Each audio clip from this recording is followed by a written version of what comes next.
కొత్త బిజినెస్ కోసం ఆలోచిస్తున్నారా? ఈజ్ ఆన్ డిస్ట్రిబ్యూషన్ కోసం కాల్ చేయండి 9154729854. నమస్తే, వెల్కమ్ టు ఐ డ్రీమ్. ప్రస్తుతం అమెరికా అనగానే ట్రంప్ రోజుకో డిసిషన్ మార్చేస్తున్నాడు. ట్రంప్ జపమే చేస్తున్నారు అందరూ. ఎప్పుడు ఏ మూమెంట్లో ఏ డిసిషన్ తీసుకుంటాడో, ఏం ఇంప్లిమెంట్ చేస్తారో అనే భయంతోనే మన ఇండియన్స్ అందరు కూడా గడుపుతున్నారు. పాపం పిల్లలేమో అక్కడ ఉండిపోయినరు, తల్లిదండ్రులేమో ఇక్కడ చూస్తూ ఉన్నారు. అసలు ఏం డిసిషన్ తీసుకుంటారో, రోజుకో ముచ్చట చెప్తుండో, అసలు ఏమవుతుంది ఏంది అనేది కూడా అందరూ ఎదురు చూస్తున్నటువంటి సిచ్యువేషన్. ప్రస్తుతం లేటెస్ట్గా ట్రంప్ తీసుకున్నటువంటి డిసిషన్ ఏంటంటే, ఇప్పుడు H1B వీసా హోల్డర్స్ ఎవరైతే ఉన్నారో, ఆల్రెడీ ఇండియాకు వచ్చిన వాళ్ళు ఎవరైతే ఉన్నారో, ఇక మీదట అమెరికాకి ఎంట్రీ లేదు అనేది ఒకటి. తర్వాత ట్రంప్ గోల్డ్ కార్డ్ అనేది ఇంకోటి మాట్లాడుతున్నారు. ఈ మేజర్ రెండు విషయాల గురించి మనం మాట్లాడే ప్రయత్నం చేద్దాం. మనతో పాటు జాయిన్ అవుతున్నారు pre bar associate from USA Bhumireddy Sai Srinivas Reddy గారు మనతో పాటు జూమ్లో జాయిన్ అవుతున్నారు. సార్ నమస్తే. సార్ నమస్తే మేడం. సార్, ఇప్పుడున్నటువంటి పరిస్థితుల్లో ఐ డోంట్ నో, మీరైతే కూల్గా హ్యాపీగా మంచిగా నవ్వుతున్నారు, కానీ నిజం చెప్పాలంటే కూడా ట్రంప్ జపం రోజు చేస్తున్నాం సార్. మేమైతే రోజు ట్రంప్ గురించి మాట్లాడుతున్నాం. ఏదో ఒకటి మన ఇండియా గురించి ఏదో ఒకటి చెప్తూనే ఉంటాడు, చేస్తూనే ఉంటున్నాడు సార్. ఇప్పుడు లేటెస్ట్గా మనం ఫస్ట్ తీసుకోవాల్సింది H1B వీసాదారులు ఎవరైతే ఇక్కడ ఉన్నారో, ఇండియాలో ఉన్నారో, మళ్ళీ అమెరికాకి రావడానికి లేదు. ఇది తాత్కాలికమా లేకపోతే పర్మనెంట్ ఇటే ఉండిపోవాలా? ఇది మేజర్ క్వశ్చన్ సార్. సో అంటే బేసిక్ గా అంటే మీరు అన్నదానికి ఎందుకు ఎక్కువ మనం అంటే ముఖ్యంగా ఆంధ్రప్రదేశ్ లో కానీ తెలంగాణలో కానీ ఎక్కువ conversations only on the USA news గురించి ఉంటున్నాయి. ద రీజన్ ఏంటంటే ఎవ్రీ ఫ్యామిలీ నుండి ఎవరో ఒకరు అమెరికాలో ఉంటున్నారు. అదే one of the main reason. అంటే వాళ్ళ పేరెంట్స్ అక్కడ నుండి కన్సర్న్ కావడం, వాళ్ళ రిలేటివ్స్ అక్కడ నుండి కన్సర్న్ కావడం, మా వాడికి ఏమైతుంది అక్కడ అమెరికాలో అనే రీజన్ తప్ప దేర్ ఇస్ నథింగ్. అంటే రెగ్యులర్ గా జరిగే న్యూస్ లాగానే మనం ఇవన్నీ తీసుకోవాలనేది నా ఒపీనియన్ అండి ఎప్పుడైనా కానీ. And with respect to this, ఇప్పుడు ప్రస్తుతం ఉన్న ఇండియాలో నుండి ఇక్కడికి వచ్చే వాళ్ళకి కొంచెము ఈ వీసా ఇంటర్వ్యూస్ అనేది కొంచెము రీషెడ్యూల్ కావడం జరిగింది. అది ఒక 4-5 నెలలకు రీషెడ్యూల్ కావడం జరిగింది. ఇది కంప్లీట్ గా తాత్కాలికంగానే మనం పరిగణించాలి తప్ప ఇక్కడే కానీ మనం భయాందోళన చెందాల్సిన అవసరం అయితే లేదండి. ఇది one of the main reason ఎందుకు అనుకుంటానంటే, అంటే ఎందుకు ఇన్ని ఒక 6 నెలలు 5 నెలలు వీసా షెడ్యూల్స్ ఎక్కువ ముందుకు వెళ్ళిపోతున్నాయంటే, అంటే బేసిక్ థింగ్ అండి. 70% ఆఫ్ ద H1Bs ముఖ్యంగా భారతీయులకే ఉన్నాయి. దానిలో నాకు తెలిసినంత వరకు 40-45% దాకా ఓన్లీ తెలుగు రాష్ట్రాలకు చెందిన ఈ బీటెక్ విద్యార్థులకు లేకపోతే మాస్టర్స్ చేసిన విద్యార్థులకి ఎక్కువ H1B వీసాస్ వస్తున్నాయి. కాబట్టి అందుకే ద మెయిన్లీ ఫోకస్డ్ ఆన్ ఇప్పుడు హైదరాబాద్ కానీ చెన్నై కానీ ఇక్కడ ఎక్కువ కాన్సులేట్లు ఇంటర్వ్యూస్ అనేది ఎక్కువ ప్రొలాంగ్ ఎందుకు అవుతుంది అంటే one of the main reason ఇది. సో దాని తప్ప మనము ఎక్కువ దీన్ని భూతద్దం పెట్టి చూడాల్సిన అవసరం లేదైతే నా ఒపీనియన్. Yes sir. అంటే జనరల్లీ ఎమర్జెన్సీ ఉండి వచ్చిన వాళ్ళు, లేకపోతే హస్బెండ్ అక్కడే ఉండిపోయి వైఫ్ ఇక్కడ రావడమో, లేకపోతే వైఫ్ అక్కడే ఉండి హస్బెండ్ ఇక్కడ రావడమో, ఏముంది ఒక 1 monthలో వచ్చేస్తానని అనుకోవడమో, ఇట్లాంటి వాళ్ళు చాలా మంది ఉండుంటారు సార్. ఇప్పుడు ఒక మేజర్ డౌట్ ఏంటంటే వాళ్ళకి అసలు జాబ్ వస్తుందా లేదా, H1B అసలు మనకు పడుతుందా లేదా, ఇక ఇటే ఉండిపోవాలనా ఏంటి అనేది. ఎందుకంటే లాంగ్ పెట్టిండు కదా, అంటే 4-5 months వరకు వెయిట్ చేయాలి అని అంటే ఏమన్నా జరగవచ్చు కదా, మళ్ళీ రేపు వచ్చి ఏం చెప్తాడో అనే భయం కూడా ఒకటి ఉంది. మీరు చెప్పిన కన్సర్న్ అంటే విచ్ ఈస్ వెరీ ట్రూ అండి. అంటే జనరల్గా ఇప్పుడు 1 month కి వెళ్ళే వాళ్ళకి ఇక్కడ జనరల్గా ఇప్పుడు మనము లీజ్ తీసుకొని ఉంటాం, 1 year లీజ్ తీసుకొని ఉంటాము. ఇక్కడ ఇండ్లు తీసుకున్న తర్వాత నెల రోజులకి మనం అంతా మొత్తం ఖాళీ చేసి అంతా సెట్ అవ్వద్ద సర్దుకొని మనం ఇండియాకి రాలేం. అంటే ఇక్కడ అన్ని సామాన్లు పెట్టి వెళ్ళిపోయింటాం. ఒక మీరు అన్నట్టు 4-5 నెలలు ఉందనుకో, 4-5 నెలలు రెంట్ కట్టాలంటే ఎంత కష్టమో ఒకసారి ఆలోచించుకోవాలి మనం కూడా. అంటే ఎందుకంటే $thousands of dollars అనేది ఇక్కడ రెంటల్ ఛార్జెస్ అనేది ఉంటాయి. అది మీరు అన్నట్టు చాలా ఇబ్బందికరంగానే మారుతున్నాయి అని అయితే నేను అనుకుంటున్నాను. అండ్ ద మెయిన్ రీజన్ ఇది ఎందుకు అంటే ఇంత లాంగ్ వెయిటింగ్ పీరియడ్స్ ఉన్నాయంటే, ద సింపుల్ థింగ్ ఏంటంటే December 15th తర్వాత నుండి H1B అండ్ H4 హోల్డర్స్, అంటే H4 అంటే H1B వాళ్ళ భార్యలు కానీ లేకపోతే భర్తలు కానీ, సో వాళ్ళందరికీ వీసాస్ అని వాళ్ళందరికీ సోషల్ మీడియా వెట్టింగ్ అనేది చేయాలి అని కోరుకుంటున్నారు. సోషల్ మీడియా వెట్టింగ్ అంటే వాళ్ళ సోషల్ మీడియా అకౌంట్కి వెళ్ళేసి ఓకే ఇతను అమెరికన్ నేషనల్ సెక్యూరిటీ కానీ అమెరికన్ వాల్యూస్ మోడల్స్ కానీ అగేన్స్ట్ ఏమన్నా వర్క్ చేస్తున్నాడా, సో లేదా ఇతను చేసే జాబ్ అంటే H1Bలో చేసే జాబ్ అట్లానే ఇక్కడ చూపించే జాబ్ అండ్ సోషల్ మీడియాలో చూపించే జాబ్ అన్ని ఒకటే కాదా అనేది క్రాస్ వెరిఫై చేసుకున్న తర్వాతే వాళ్ళు వీసా ఇష్యూ చేస్తారు అనేది చెప్పడం జరుగుతుంది. ఎందుకండి అంటే ఈ సోషల్ మీడియా అకౌంట్స్ మీద ఇంత కాన్సన్ట్రేషన్ ఎందుకు చేస్తున్నారు? ఈ మధ్య కాలంలో చాలా టైమ్స్ ఎందుకు అట్లా? అంటే ద మెయిన్ రీజన్ అంటే నా పర్సనల్ ఒపీనియన్ నేను ఇక్కడ చెప్తాను. ఐ డోంట్ నో లైక్ అంటే కరెంట్ అడ్మినిస్ట్రేషన్ ఎట్లా ట్రీట్ చేస్తుందని అయితే ఐఎమ్ నాట్ ష్యూర్. బట్ నా ఒపీనియన్ ఏంటంటే ఇప్పుడున్న వ్యవస్థలో కానీ ఇప్పుడున్న టెక్నాలజీ అడ్వాన్స్మెంట్లో కానీ ఏ పని చేస్తున్నా కానీ అంటే మనం so we are the mentally prepared. మనం ఇక్కడికి వెళ్ళిపోతుంటే అది పోస్ట్ చేసేస్తున్నాం. అంటే మన ఆ ఫుట్ ప్రింట్ అనేది క్లియర్గా తెలిసిపోతుంది. అంటే నువ్వు ఎక్కడున్నావు ఏం చేస్తున్నావు అని ప్రపంచానికి తెలియాలని మనం ప్రతిదీ పోస్ట్ చేస్తున్నాం. సో దట్స్ వేర్ వీళ్ళు మన యాటిట్యూడ్ కానీ మన బిలీఫ్స్ కానీ ఇవన్నీ క్లియర్గా మనం సోషల్ మీడియాలో ప్రూవ్ చేస్తున్నాం. మనం even like freedom of speech అనేది చాలా ఓపెన్గా వచ్చేసింది because of the Facebook, Instagram, Twitter ద్వారా. సో ఇదనేది క్లియర్గా వాళ్ళు డిటెక్ట్ చేయొచ్చు. నీ గుణం అనేది నీ ఫేస్ చూస్తామో లేదో మనం తెలుసుకోగలుగుతామో లేదో తెలియదు కానీ బట్ ఇప్పుడు రైట్ నో సోషల్ మీడియా ద్వారా క్లియర్గా తెలుస్తుంది. సో మీరు ఎలాంటి వాళ్ళు, మీరు ఎక్కడెక్కడ తిరుగుతారు, ఎక్కడెక్కడ ఏమేమి పని చేస్తున్నారు అని క్లియర్గా తెలుసు. అది కనుక్కోవడానికి ఇలా చేయడం జరుగుతుంది. అండ్ సింపుల్గా ఏంటంటే H1B అనేది మీకు చాలా క్లియర్గా తెలుసు. ఇక్కడ స్పెషాలిటీ ఆక్యుపేషన్ ద్వారా ఒక ఆ జాబే చేయాలి మనకి ఆ H1B ఎంతవరకు. ఇప్పుడు ఫర్ ఎగ్జాంపుల్ ఇప్పుడు ఎవరైనా వచ్చేసి లింక్డ్ఇన్లో నేను ఈ జాబ్ చేస్తున్నాను ఇక్కడ ఉన్నాను అంటారు, కానీ H1Bలో వేరే జాబ్ పెట్టినారు. సో దానికి కాంట్రడిక్షన్ అనేది వస్తుంది. అప్పుడు వాడు పట్టేసుకుని ఇక్కడ ఎందుకు ఇలా ఉంది, సో ఒకవేళ ఇక్కడ ఎందుకు ఇలా పెట్టారు, లింక్డ్ఇన్లో ఒకటి ఉంది కానీ నువ్వు చేసే జాబ్ ఒకటి ఉంది, మీ H1B ఒకటి ఫైల్ చేశారు, సో దీనికి నువ్వు ఆన్సర్ చేయకపోతే మీ H1B వీసా రిమూవ్ చేస్తాము అనే దాని గురించి మెయిన్ గా వాళ్ళు ఫోకస్ చేస్తున్నారు. అంటే దీంట్లో ఏమైనా ఫ్రాడ్ జరుగుతున్నాయని. అర్థమైంది సార్. అయితే ఇక్కడ నాకు ఒక క్వశ్చన్ ఉంది సార్. నిజంగా అంటే ఇట్లా సోషల్ మీడియా మీద నజర్ వేయడం కరెక్టా? మన వాళ్ళు ఏమనుకుంటున్నారు అక్కడున్న వాళ్ళు, యాజ్ వెల్ యాజ్ అక్కడున్న సిటిజన్స్ కూడా ఏమనుకుంటున్నారు సార్? కరెక్టా ఇది చేయడం?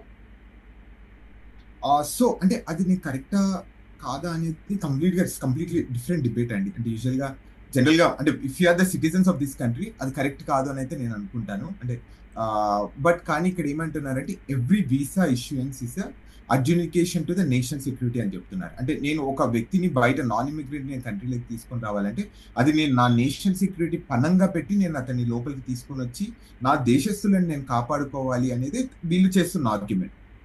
సో అంటే కరెంట్ అడ్మినిస్ట్రేషన్ చేస్తున్న ఆర్గ్యుమెంట్. అంటే దాని బేసిస్ మీద వాళ్ళు ఏమంటున్నారంటే మీరు ఇక్కడ కంట్రీలోకి వస్తున్నారు, మేము ఒక 2-3 నిమిషాలలో మీకు వీసా ఇష్యూయన్సా లేకపోతే రిజెక్టా చేస్తున్నాము, మీ గురించి అనేది మాకు తెలియాలి, మీరు అంటే ఏం చేయడానికి వస్తున్నారు, ఏం చేస్తున్నారు, ఎక్కడెక్కడ ఉంటున్నారని మాకు తెలియాలి, కాబట్టి మేము ఆ సోషల్ మీడియా వెట్టింగ్ అనేది మ్యాండేటరీగా చేస్తున్నాం, దాన్ని చూసిన తర్వాత మేము మీకు వీసా ఇష్యూ చేస్తామనేది చెప్తున్నాం. అండ్ దీనికి 2 రీజన్స్ ఉన్నాయండి. మీరు బాగా చూసుకుంటే ఏప్రిల్ మంత్లో కొన్ని స్టూడెంట్ వీసాస్ మీద ఇష్యూస్ జరిగాయి. అంటే వీసాస్ రివోక్ అయిపోయాయి సుమారు 8,500 మంది. అండ్ అక్కడ నుండి స్టార్ట్ అయింది మీ సోషల్ మీడియా బెట్టింగ్ అనేది. అక్కడ నుండి విద్యార్థులకు స్టార్ట్ కావడం జరిగింది. మళ్ళీ లేటర్ ఈ మధ్య ఒకటి వైట్ హౌస్ దగ్గర ఒక చిన్న అటాక్ జరగడం జరిగింది. అంటే చిన్నది కాదు, చాలా పెద్దది, విచ్ ఇస్ బార్బరీ. ఇద్దరు నేషనల్ గార్డ్స్, చాలా పెద్దది, which is against humanitarian thing. So అది జరిగినప్పుడు అతను బెట్టింగ్ అనేది లేకపోవడం వల్లనే ఇలాంటి సంఘటనలు జరుగుతున్నాయని ఒక ఒపీనియన్లోకి వెళ్ళిపోతుంది. సో రైట్ నో అందరికీ బెట్టింగ్ అనేది జరుగుతుంది. అంటే మోస్ట్ ఆఫ్ ద హోల్డర్స్ ఇప్పుడు F1 వాళ్ళకి కానీ SLM కానీ నెక్స్ట్ హైయెస్ట్ పీపుల్ ఎవరు US లో ఉన్నారంటే ఈ H1B హోల్డర్స్. ఓకే వీళ్ళకి కూడా పెట్టేయాలని వీళ్ళకి కూడా పెట్టేయడం జరుగుతుంది అంతే. అచ్చా, ఓకే. ఇప్పుడు అక్కడ ఉన్న వాళ్ళు అందరికీ కూడా ఇప్పుడు సోషల్ మీడియాకి సంబంధించి పూర్తిగా ఇన్ఫర్మేషన్ తెలుసుకుంటున్నారా? As of now it's a process. So అలా తెలుసుకోలేదండి ప్రస్తుతానికి.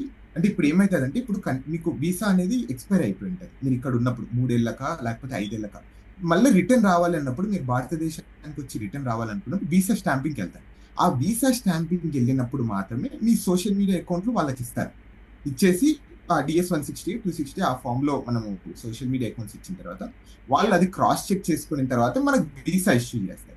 ఈ దేశంలో ఉన్న వాళ్ళకి మాత్రం ప్రస్తుతానికైతే అలాంటి సమస్యలు అయితే ఏముండవు. ఓన్లీ బయట నుండి రావాలనుకున్న వాళ్ళకి మాత్రమే ఈ సోషల్ మీడియా వెట్టింగ్ అనేది ప్రస్తుతానికి జరుగుతుంది.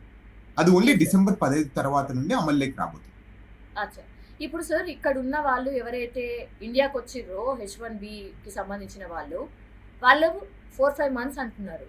ఇప్పుడు నెక్స్ట్ టార్గెట్ మరి అక్కడున్న వాళ్ళని పెట్టుకొని అక్కడున్న వాళ్ళని కూడా పంపించే కార్యక్రమం జరుగుతుందా అనేది ఒకటి. అసలు H1B వీసాలు అసలు ఇష్యూ చేస్తారా లేదా ఇక మీదట అనేది 2 సార్. ఇవి 2 డౌట్స్ ఉన్నాయి. Okay, let's take a simple example అండి. అంటే క్లియర్గా కరెంట్ అడ్మినిస్ట్రేషన్ చెప్తుంది అంటే H1B కానీ లేకపోతే స్కిల్ వర్కర్స్ అనే వాళ్ళు మనకు కావాలి, అమెరికా గ్రేట్ అగైన్ కావాలి అంటే తప్పకుండా H1B వర్కర్స్ అనేది కావాలి అనేది వాళ్ళు చాలా క్లియర్ స్టాండ్తో ఉన్నారు. అంటే వాళ్ళు చేస్తున్న ఆర్గ్యుమెంట్స్ ఏంటంటే దీంట్లో కొంచెం ఫ్రాడ్ అనేది జరుగుతుంది. అంటే కొంతమంది ఏదో మిస్‌యూజ్ చేస్తున్నారు. అంటే అఫ్‌కోర్స్ ఎవ్రీ సిస్టమ్‌లో ఉంటది. మనం ఇక్కడని కాదు ఏ సిస్టమ్‌లో అయినా గానీ 1, యెస్. 2% అనేది ఫ్రాడ్ అనేది అంటే అవును. ఉంటది. దాన్ని మోర్ ఫోకస్డ్‌గా అది గూడా అనేది ఉండకూడదు. అంటే 100% ట్రాన్స్‌పరెన్సీ ఉండాలని ఒక ఇంటెన్షన్‌తోనే ఇలా చేస్తున్నారనైతే నేను అనుకుంటున్నాను. Yeah! Yeah! Sir. So, and there sir is అంటే ఇక్కడున్న వాళ్ళకి హెచ్-1బీ వీసాస్ రిమూవ్ చేస్తారా లేదా అనేది దే కెనాట్ రిమూవ్ ఇట్ అండి. అది కంప్లీట్‌గా కాంగ్రెస్ అనేది అప్రూవ్ చేసింది. అంటే కాంగ్రెస్ అనేది అప్రూవ్ చేసిన తర్వాత మళ్ళీ రిమూవ్ చేయాలంటే అది ఎవరికి అథారిటీ ఉంటది? ఓన్లీ కాంగ్రెస్ మాత్రమే అథారిటీ ఉంటది. అంటే ఇప్పుడు మన భారతదేశంలో పార్లమెంట్‌కి ఎట్లా అథారిటీ ఉంటది, ఇక్కడ కాంగ్రెస్ యాహ్! అండి. So, yeah! వాళ్ళకి మాత్రమే అథారిటీ ఉంటది. So, yes. వాళ్ళ లేనిది మామూలుగా ఒక వ్యక్తి గాని, లేకపోతే ఒక వేరే వ్యవస్థ గాని దాని గురించి డెసిషన్ తీసుకోలేదనైతే క్లియర్‌గా రాజ్యాంగం అనేది క్లియర్‌గా రాసింది. ట్రంప్ కార్పొరేట్ గోల్డ్ కార్డ్ అట. What is it sir? Okay. So, అంటే రీసెంట్‌గా చేయడం జరిగిందండి. సో, దాని ఇంటెన్షన్స్ ఏం లేదు. సింపుల్‌గా మీరు 8,44,00,00,000 మీరు అమెరికా గవర్నమెంట్‌కి గాని గిఫ్ట్ రూపంలో లేకపోతే డబ్బులు ఇక్కడ ఇస్తే మీకు గ్రీన్ కార్డ్ ఇష్యూ చేస్తారు. సింపుల్‌గా. అంటే ట్రంప్ గోల్డ్ కార్డ్ అంటారు దాన్ని. అంటే 8,44,00,000 మీరు అమెరికా గవర్నమెంట్ గనక మీరు గిఫ్ట్ రూపంలో ఇస్తే మీరు గ్రీన్ కార్డ్ ఇస్తారు. మీరు ఇక్కడ స్వేచ్ఛగా లేకపోతే స్వతంత్రంగా మీరు అమెరికా దేశంలో మీరు ఉండొచ్చు అనేది సింపుల్‌గా. సో, దాన్ని ట్రంప్ గోల్డ్ కార్డ్ అండి. ఓకే. సార్ సో, ద మన ట్రంప్ లెక్క కార్డ్ ప్రకారం యాహ్! యాహ్! యాహ్! మన లెక్క ప్రకారమే 8,44,00,000 అండి. అంటే ఇక్కడ $1,000,000. సార్ అండ్ 8,44,00,000 అంటే ఇక దండం పెట్టేసి మాకొద్దు కార్డు అనే వాళ్ళే ఎక్కువ ఉంటారా? లేకపోతే అది తీసుకునే వాళ్ళు కూడా ఉన్నారా? ఓకే. ది క్రేజియస్ట్ థింగ్ నాకు ఈరోజు తెలిసింది. దానికి 10,000 మంది వెయిట్ లిస్ట్‌లో ఉన్నారు. ఆ కార్డ్ తీసుకొని 10,000 మంది. సార్ 10,000 సో, పీపులా? You don't believe it. 10,000 yeah! People. అవునా? You can calculate the amount. అన్ని జీరోలే సుమారు కనిపిస్తున్నాయి సార్. 84,000 కోట్లు. సార్ జస్ట్ ఒక కార్డ్. ఒక కార్డ్ ఒక అమ్మితే కార్డ్. సార్ మన వాళ్ళు ఉన్నారా అందులో? 8,40,00,000. ఇంకా అది క్లియర్‌గా తెలీదు. బట్ అంటే జస్ట్ ఆ వెయిట్ లిస్ట్‌లో ఉన్న జస్ట్ ఒక కాన్వర్జేషన్‌లో చెప్పడం జరిగింది. 10,000 మంది దీనికి వెయిట్ లిస్ట్‌లో ఉన్నారు. మీకు ఎవరికీ తెలీదు. So, I was completely shocked. Yeah! నిజంగా. ఇగ మీరే షాక్ అయితే మేమైతే డబుల్ షాక్ కావాల్సిందే. సార్ ఎన్ని ఆఫ్ కార్డ్స్ కోర్స్. కార్డ్స్‌కి ఏమన్నా లిమిట్ పెట్టుకున్నాడా? అంటే ఎన్ని కార్డ్స్ ఇవ్వచ్చు అనేది ఏమైనా పెట్టుకున్నారా? నో. ప్రస్తుతానికైతే ఏం లిమిట్ అయితే ఏం లేదండి. Okay. Let me explain you అంటే 2 డిఫరెంట్ టైప్స్ ఆఫ్ కార్డ్స్ ఉన్నాయి ప్రస్తుతానికి. The first sir. థింగ్ ఏంటంటే Trump gold card. Trump gold yeah! Card అంటే ఇండివిడ్యువల్. అంటే ఇప్పుడు మీరు అమెరికాకొచ్చేసి సెటిల్ కావాలి అనుకుంటే మీరు ఫస్ట్ $15,000 ఫీజ్ కట్టాలి. అంటే మిమ్మల్ని ఫస్ట్ వెట్టింగ్ అనేది చేస్తారు. అంటే జస్ట్ అంటే మీరు ఎలిజిబిలిటీ ఉంటారా లేదా అనేది చేసిన తర్వాత మళ్ళీ దాని తర్వాత సుమారు $1,000,000 అంటే 8,44,00,000 మీరు గిఫ్ట్ రూపంలో ఇక్కడ అదే గిఫ్ట్ రూపంలో అంటే ఇది మన జీవితాంతం వెనక్కి రాదు. సో, ఆ గిఫ్ట్ రూపంలో ఇక్కడ ఇచ్చిన తర్వాత మీరు ఇక్కడ గ్రీన్ కార్డ్ అనేది ఇష్యూ చేస్తారు. దాని తర్వాత మీరు సిటిజన్‌షిప్ అయితారు అనేది క్లియర్‌గా చెప్పడం జరిగింది. అండ్ ఇక్కడ ఇంకొక చిన్న తిరకాసు ఏంటంటే ఇప్పుడు ఫర్ ఎగ్జాంపుల్ నేను ఒక $1,000,000 డబ్బులు కట్టాననుకో. ఒకవేళ నా పిల్లలు, నా భార్యని కూడా నేను అమెరికాకి తీసుకొని రావాలంటే నేను తీసుకొని రాలేను. వాళ్ళకి కూడా సెపరేట్‌గా $1,000,000 ఒక్కొక్కరికి కట్టాలి. అది రూల్. షిట్. ఓహ్! అమ్మో! అంటే యాహ్! ఒక్కొక్కరికి అంటే మాత్రమే. ఫ్యామిలీ ఆఫ్ 4 ఒక్కొక్కరికి 1,000,000. సార్. ఓకే. ఓకే. సో, అంటే ఫ్యామిలీ ఆఫ్ 4 రావాలి అంటే సుమారు 36,00,00,000 డబ్బులు కట్టాలి. డబ్బులు కట్టిన తర్వాత so, you gonna get the green card అని. So, next is the Trump corporate card అనేది ఒకటి పెట్టడం జరిగింది. Corporate gold card. అంటే ఇది ఓన్లీ కంపెనీస్‌కి. అంటే ఇప్పుడు ఒక పెద్ద కంపెనీ ఇప్పుడు అమెజాన్ లాంటి కంపెనీ ఒక ఎంప్లాయీని హైర్ చేసుకోవాలంటే ఏంటంటే ఇప్పుడు హెచ్-1బీ ద్వారా హైర్ చేసుకుంటారు. లేకపోతే వాళ్ళు F1 లేకపోతే స్టెమ్ ఓపీటీలో. ఇప్పుడు దీని ద్వారా ఏమైతదంటే ఒక పోస్ట్‌కి ఒక జాబ్‌కి $2,000,000 వాళ్ళు గనక డబ్బులు కట్టి ఒక ఎంప్లాయీని వీళ్ళు ఇక్కడ హైర్ చేసుకొని ఇక్కడ పెట్టుకోవచ్చు. అంటే ఇది వన్ టైమ్ ఫీజ్ ఒక పొజిషన్‌కి. అచ్చా! ఓకే. అంటే ఆ! సో, విచ్ ఈస్ కంప్లీట్‌లీ అంటే కొన్ని సార్లు బెనిఫిట్ అనేది అనుకుంటున్నాను నేను. అంటే ఏమంటే ఇది సుమారు 16,00,00,000 నుండి ₹17,00,00,000 ఒక్కొక్క వ్యక్తికి కట్టాలి. ఆ కట్టిన తర్వాత వీళ్ళు వచ్చి జాబ్ చేయొచ్చు. అండ్ ఇక్కడ ఇంకొక అడ్వాంటేజ్ ఏంటంటే ఇప్పుడు ఫర్ ఎగ్జాంపుల్ కొంతమంది జీవితాంతం అదే కంపెనీలో వర్క్ చేయరు. అంటే మిగతా కంపెనీలు రోజు మారుతుంటారు. సో, వాళ్ళకి ఏం చేశాడంటే 5% అనేది ఫీ రూపంలో కట్టిన తర్వాత మీరు వేరే ఎంప్లాయీని హైర్ చేసుకోవచ్చు. అంటే ఇప్పుడు ఫర్ ఎగ్జాంపుల్ నన్నే హైర్ చేసుకున్నాను. నేను వెళ్ళిపోయిన తర్వాత వేరే వాళ్ళని హైర్ చేసుకోవాలంటే మళ్ళీ 2 మిలియన్ కట్టాల్సిన అవసరం లేదు. జస్ట్ ఒక ఓ 5% 2 అచ్చా మిలియన్ లో 5% ఫీజు కట్టేసి మనం తీసేసుకోవచ్చు వేరే వాళ్ళు. అది ఓ వన్ ఆఫ్ ద అచ్చా బెస్ట్ ఓకే అడ్వాంటేజ్.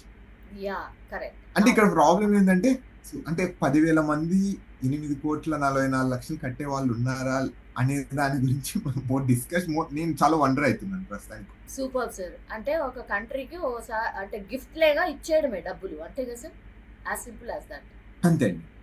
అంతే. ఏవి కూడా అయ్యా మనకు అంటే బ్యాక్ రావు దీన్ని ఏమంటారు, డబ్బులు అయితే బ్యాక్ రావు ఇంకా రావు, ఇంకా బ్యాక్ గిఫ్ట్ అంతే. ఉమ్, అండ్ సరే దానికి 10,000 మంది ఉన్నారండి ఆల్రెడీ. సో దే ఆర్ ఇంకెంతమంది రెడీ టు పే. వస్తారు ఫర్దర్ గా ఇంకెంతమంది సో సో ఆ వెబ్సైట్ లో కూడా అక్కడ అదే రాయడం జరిగింది. అంటే ఏంటంటే సో అమెరికాలో నివసించడం కానీ అమెరికన్ డ్రీమ్ చేసి చేయడం కానీ it comes with the expenditure and it comes with the cost అనే దాని గురించి అంటే ఈ కాస్ట్ పెట్టడం జరిగింది. ఎవరైనా కానీ అమెరికాలోకి రావాలనుకుంటే మాత్రము అంటే ఈ కంట్రీని లేకపోతే ఈ కంట్రీ ఉన్న మోరల్స్ కానీ కాన్స్టిట్యూషన్ ని దే వాంట్ టు అపీల్ అనుకుంటే మాత్రం తప్పకుండా they need to come through this route అనేది వాళ్ళు చెప్పడం. ఎందుకు ఇంత కాస్ట్లీ పెట్టారు అంటే దానికి ఈ ఆర్గ్యుమెంట్స్ అనేది చేస్తున్నారు. అంటే అమెరికన్ డ్రీమ్ చేసుకోవాలని తప్పకుండా you need to bear it. Yes sir ఆ డ్రీమ్ అండ్ ప్రూవ్ చేసుకోవడానికి ఇంకోటి కూడా రెడీ ఇంకొకటి కూడా ఉన్నారు అని సార్ చెప్పండి సార్ యా అంటే ఇంకొకటి కూడా ఏంటంటే అండి మీరు వినింటారు EB5 వీసా అనేది ఉంటుంది. ఇది కూడా ఇన్వెస్టర్ వీసా అని మీరు వినింటారు. 800K అవును కట్టేస్తే మనకు గ్రీన్ కార్డ్ వస్తుంది 2-3 సంవత్సరాల్లో అనేది. అవును సో ఇది కంప్లీట్ గా డిఫరెంట్ అండి. అంటే మనం మర్జ్ చేసి మాట్లాడుకోకూడదు. EB5 లో ఏమవుతుందంటే ఇక్కడ మీరు ఇన్వెస్ట్ చేయాలి, డబ్బులు ఇన్వెస్ట్ చేసి ఒక 10 మందికి ఉద్యోగాలు ఇస్తే అంటే అది కూడా 800K అంటే సుమారు 6 కోట్ల నుండి 7 కోట్ల రూపాయలు ఇక్కడ మీరు ఇన్వెస్ట్ చేస్తారు ఇండియన్ రూపీస్ లో. ఇన్వెస్ట్ చేస్తే 2-3 సంవత్సరాలకి మీకు గ్రీన్ కార్డ్ ఇష్యూ చేస్తారు. అది ఆ ప్రాజెక్ట్ కంప్లీట్ అయిపోయిన తర్వాత మీకు 5 ఏళ్ళక 6 ఏళ్ళక లేకపోతే 10 ఏళ్ళక డౌన్ ద 10 years లైన్ మీకు ఆ డబ్బులు అనేది రిటర్న్ వస్తాయి. కానీ ఈ విషయంలో డబ్బులు రిటర్న్ రాదు. ఓ అదే సింపుల్, ఓకే రెండు డిఫరెన్స్. అచ్చా సార్ ఈ యా EB5 అనే ఆ, దీని అంటే ఇది ఎక్కువ మంది ఉన్నారా సార్ ఇట్లాంటి వాళ్ళు లైక్ స్టార్ట్అప్ కంపెనీస్ లాగా యుఎస్ లో సంథింగ్ లైక్ దట్ అంటే అట్లేం లేదండి. పెద్ద పెద్ద హై ఎండ్ ఇండివిజువల్స్ ఉంటారు. అంటే అమెరికాలో త్వరగా గ్రీన్ కార్డ్ రావాలి అంటే మనం ఎక్కువ వెయిటింగ్ లో ఉండాలి అంటే ఈ మధ్య చాలా మంది కడుతున్నారండి మన భారతీయులు. మీకు ఇక్కడ కూడా షాకింగ్ న్యూస్ 1,600 మంది ఇంకా వెయిటింగ్ లిస్ట్ లో ఉన్నారు. మనం ముఖ్యంగా భారతీయులు, సార్ ఓన్లీ భారతీయులు 1,600 మెంబర్స్ ఇంకా వాళ్ళకు ఆ వెయిటింగ్ లిస్ట్ లో ఉన్నారు in order to get approval. Okay only ఇది ఇండివిజువల్స్. ఇది ఏమవుతుందంటే అందరూ అంటే ప్రస్తుతం ఉన్న సిచ్యువేషన్స్ లో ఏమవుతుందంటే గ్రీన్ కార్డ్ రావాలంటే 30-40 సంవత్సరాలు పడుతుంది. అంటే ఇంకా ఏమన్నా ఎక్కువ పడుతుందేమో. ఇదైతే అవును బెటర్ కదా. EB5 అయినా అనుకో అంటే జస్ట్ ఇన్వెస్ట్ చేసేసి మళ్ళీ కావాలంటే మనకు రిటర్న్ ఈ రోజు రాకపోయినా రేపైనా డబ్బులు వస్తుందని ఒక ఇంటెన్షన్తో ముఖ్యంగా మన భారతీయులు mainly focus on the EB5 right. So అచ్చా మొన్నటి వరకు గత ఒక 4-5 ఏళ్ల వరకు ఎవరైనా తీసుకునే వాళ్ళు కాదంట. Right no everyone is more on EB5 is. Sir ఇప్పుడు Trump platinum card what is it sir దీనికి దానికి ఏంటి డిఫరెన్స్